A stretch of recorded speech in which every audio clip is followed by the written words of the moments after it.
So again, we were talking about Alicia Keys and Jay-Z having a discussion on Twitter Spaces when she was promoting her album. Another comment that came out of that conversation was interesting is that Jay-Z was comparing Beyonce and Michael Jackson. And he made the comment that he respects Michael, but he doesn't think Michael could have did a Coachella. Did you get that? Did you hear that comment? No, not at all. Yeah, he felt that Coachella has been a concert series that's basically bridged the gap between the races and the cultures, and it's brought everybody together. And he said that he loves Michael Jackson, he respects him, but he doesn't know anything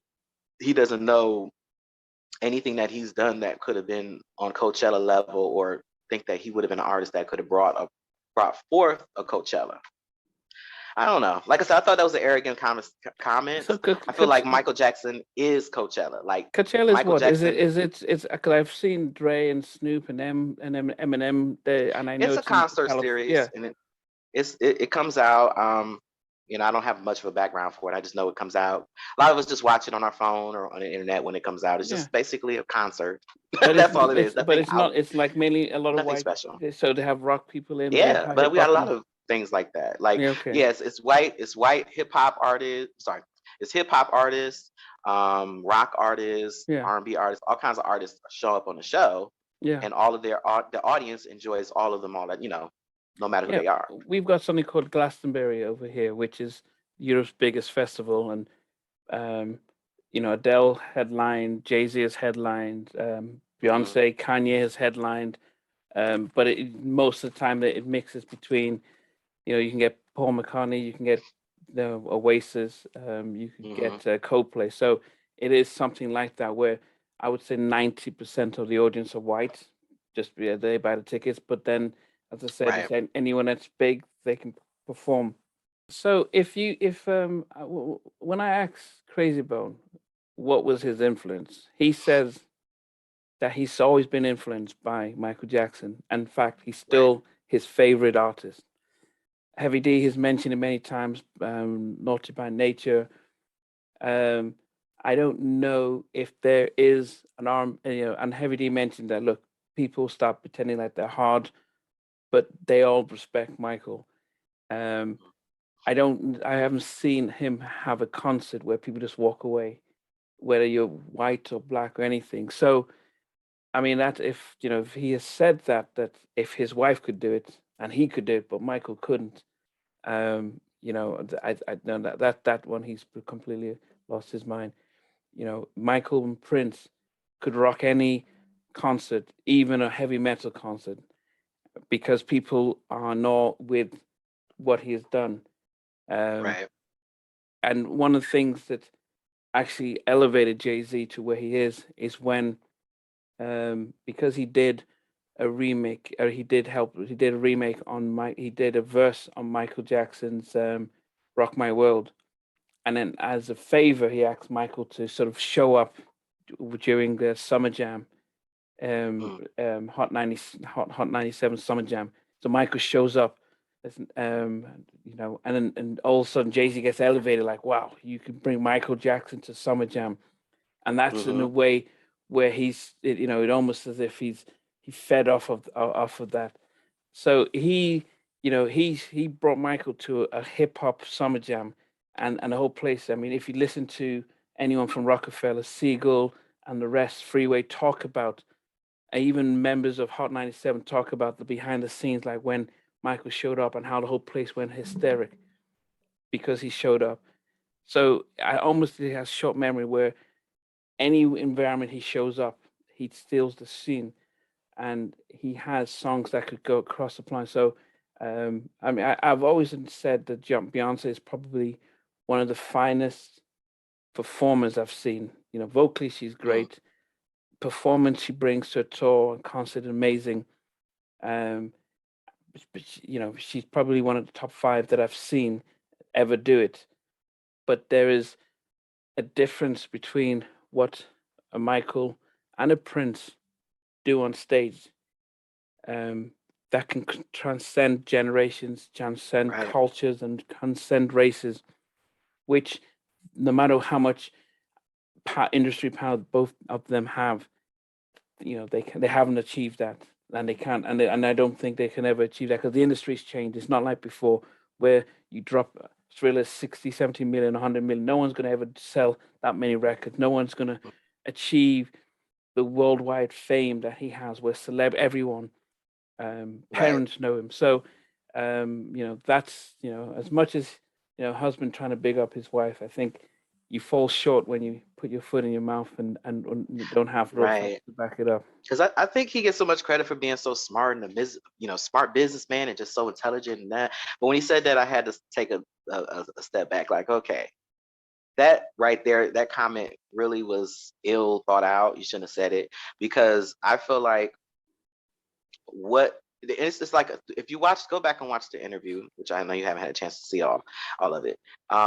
He's contradicting himself a couple of times. So he'll go on about how the newer generation will think they created something, but he's seen it done 30 years before. And he Mm, acknowledges that a lot of the newer artists think that they're doing something new, and but it's been done before. And he praised songwriters like the Isley Brothers and Stevie Wonder, etc. But then in this same breath, he'll talk about how Coachella, this concert, Michael could have never done that. Well, I mean, there's a lot of things Michael couldn't have done because it wasn't at that time period. He didn't have the technology. We didn't have the infrastructure as a society. We didn't. It's a lot of different things. We didn't have the all of the things that they're able to do now. That Coachella. The only reason you can even do it is because of Michael Jackson. Michael Jackson was bridging those connections between the races and the cultures and the religions, everything. He was doing that way back, yeah, yeah, not 60s, 70s, yeah. 80s, but more specifically the 80s. He was doing so many things that you guys have all piggybacked on and done something similar. So it's like to Yeah, say I mean, my he couldn't scene have done it. could Beyonce couldn't sell out a tour in China or India, and maybe they Hmm. couldn't because they're not as popular there. But Michael went to every country in the world and took it out. When I talk about Jay-Z being bigger than Versus, those are concerts that Michael's too big for. He wouldn't show up on stuff like that. You know, Right. he wouldn't show up at a Glastonbury, which is our biggest of all, or Woodstock. It's not because they would almost, it's almost like how can we afford to pay him to show up Right. over here? That's the stature he has. You can't then start thinking about, in his later years, um, where how he was because that's things, business wise and things happen, but at not even just at his peak and his prime. I'm just thinking, even 5 years before he passed, he was still anywhere he went, he still knocked things out. I saw um there's no one hip hop or hardhead or rock or stuff that doesn't talk about him at a different level because they're recording artists and there's a Michael Jackson and you Mhm. know and his last albums didn't do well because it was a power play between himself and Sony.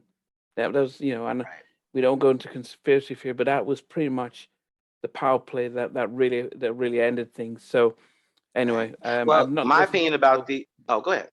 yeah, I've No, I not was gonna say listened to my the opinion about yeah. the verses. Yeah, there technically are artists that are too big for verses, but we have an Olympics, we have a Grammys, and nobody ever seems to be too big for those things. And so verses, there should be something, and it would be nice if the Black culture created something where it doesn't matter how big you are, everybody wants to be nominated, the winner of this particular thing. Just like everybody wants an Academy Award, everybody wants a Grammy, everybody wants to win the Olympics, they want the gold medal or whatever is the top honor of that. So it like the verses, if we play our cards right, it can be something or something similar. Some we can create something else outside of verses. The verses is just entertainment. But there needs to be something that can end those kind of conversations at this stage. I think we are doing a lot of nostalgia, and everybody's wondering what could have been and who could have went up against who. But now that was just my comment on that.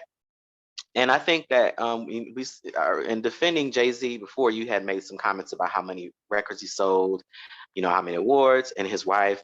And I did want to say this about that. I feel like anything happening after 2010, there needs to be asterisks by those accomplishments, because simple things like going gold or platinum now, the standard, the criteria has been lowered. There are also different things like social media views, streams that are being taken in consideration for certain things. So this was things that were not available to artists prior to the internet age and all of that stuff like that. So of course it's going to be easy to smash Michael Jackson's record or Whitney Houston's record or the Beatles records, because they didn't have the same system of connection like we do. You can TikTok, look at the views on TikToks and YouTube. They're astronomical. I mean, trillions, or not trillions, but billions. Some videos have billions of views. Like, who can compete with that? So, but I mean, can you really quantify how many times somebody's listened to, Billie Jean? Or, Yeah, I don't know. It's just like we can't. We never thought to quantify or calculate this like that. So of yeah. course I you mean, can yeah. beat him in terms of views and streams. Yeah, but we're not going to be buying albums like we did, up to Right. 2000. But that said, there's no one who's going to sell 100 million an album. No one's going to buy, even if you add up all the streams, it doesn't. It's pretty much, you can manipulate it, because And that's what's going on. yeah, I mean, artists would tell you that Intro said, "Look, we sold over a million." And Danielle says, "Yeah, my album went modern platinum, but they didn't give me the plaque because if they did, it meant they had to pay out and stuff." So labels sell or ship. They can make a good album go gold or make it go platinum if they wanted to, because they, for Grammy consideration, or they can Mhm. smirch the numbers. So, um, I've been scrolling through my Instagram and I'm seeing all these artists. I follow a lot of artists. mm, I'm seeing everybody posting their gold and their platinum plaques, and I'm like, I have never heard this song one day of my life. So I'm like, there was a time where you would hear certain songs. It's like we were talking to the guy from Intro Buddy, and he was talking about, the album only went gold technically, but it actually sold more than that. yeah, And I remember hearing those songs all the time, and to think that, okay, through all of the plays, all of the performances I've seen them, everyone has the years album. later, the album's Everybody, still gold. yeah, Like, it everyone doesn't make has sense. it. But Yeah. yeah, go ahead. Yeah, Sorry. no, everyone had intro, but it was a power play, and it definitely is. So I tell So it's you, not fair. I started off by saying that Jay-Z is the most nominated Grammy artist in the world, in the Hmm. history of the Grammys, and to me that tells me that the Grammys is one of the most unfair, worthless, award show ever. If people like, um, It's a Luther, popularity contest. yeah, if people who have, Stevie, if Marvin Gaye, all these people who have made records, classics, are stuck at two, three, or four Grammy awards, and then Kanye and Jay Z can have 24, 25, Beyonce can have 26. And how many solo albums does she had? It tells me that she could feature on, I could come out with a record and have Beyonce feature, and it could be when they win the Grammys for best spoken word album, because Right. it's Beyonce and it's Jay Z's wife. So as I said, that's Drake said, "Look, just remove my nominations from it because it's Good. fake." Um, Give the somebody else week another the chance, the Drake. Thank weekend you. said the same thing. I had the biggest song in the world in 2020, 2019, 2020, and I didn't get any nominations. What? And then you want me to come and because I didn't want to perform on your show, you didn't nominate any of my album songs, the biggest song in the world. And so it from there, Right. people are saying, look, we're not going to show up for this stuff. So anyway, as I said, I don't, even back in the day, I don't even watch the Grammys for performance because they're only just going to get hip hop I don't artists watch it up either. there. Yeah, but anyway. All right. Well, let us know your thoughts in the comment section. Thank you for watching, and don't forget to like, share, and subscribe.